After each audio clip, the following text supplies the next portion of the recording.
പ്രിയമുള്ളവരെ, വചനപഠന ക്ലാസ്സിലേക്ക് ഏവർക്കും സ്വാഗതം. ഇന്നലെ പഠിച്ച വചനം എല്ലാവരും ഓർക്കുന്നുണ്ടോ? യോഹന്നാൻ 14:14. എൻ്റെ നാമത്തിൽ നിങ്ങൾ എന്നോട് എന്തെങ്കിലും ചോദിച്ചാൽ ഞാനത് ചെയ്തു തരും.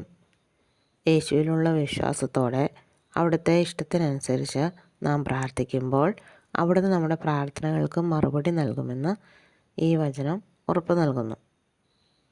ഇനി നമുക്ക് ഇന്നത്തെ വചനം പഠിക്കാം. സംഖ്യ 6:24. കർത്താവ് നിന്നെ അനുഗ്രഹിക്കുകയും പരിപാലിക്കുകയും ചെയ്യട്ടെ.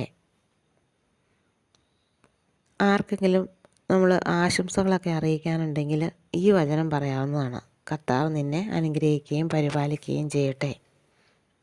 അതുപോലെ നമ്മൾ പകൽ സമയങ്ങളിൽ ഈ വചനം ഏറ്റുപറയുമ്പോൾ ഇങ്ങനെ പറയണം: കർത്താവ് എന്നെ അനുഗ്രഹിക്കുകയും പരിപാലിക്കുകയും ചെയ്യട്ടെ. നമ്മുടെ ബൈബിളിലുള്ള വചനങ്ങൾ വാഗ്ദാനങ്ങളാണ്. അവ നമ്മൾ ആമേൻ പറഞ്ഞ് ഏറ്റെടുക്കുമ്പോൾ നമ്മുടെ മേലെ ആ വാഗ്ദാനം പൂർത്തിയാകും. നൂറുകണക്കിന് വാഗ്ദാനങ്ങൾ ബൈബിളിലുണ്ട്.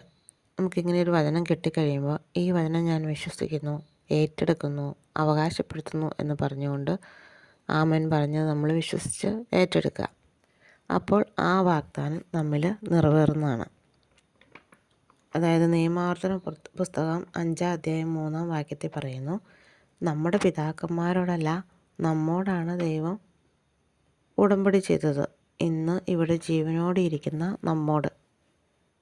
അപ്പോൾ പഴയ നിയമത്തിലായാലും പുതിയ നിയമത്തിലായാലും ദൈവം നൽകിയിരിക്കുന്ന വാഗ്ദാനങ്ങൾ നമ്മോടാണ് പറഞ്ഞിരിക്കുന്നതെന്ന് നമ്മൾ വിശ്വസിച്ചുകൊണ്ട് ആ വചനങ്ങൾ ഏറ്റെടുത്താൽ ആ വചനത്തിൻ്റെ അനുഗ്രഹം, ആ വാഗ്ദാനം നമ്മിൽ നിറവേറും. ഇനി നമുക്ക് നാളെ നല്ലൊരു വചനവുമായിട്ട് വരാം. ദൈവം എല്ലാവരെയും അനുഗ്രഹിക്കട്ടെ.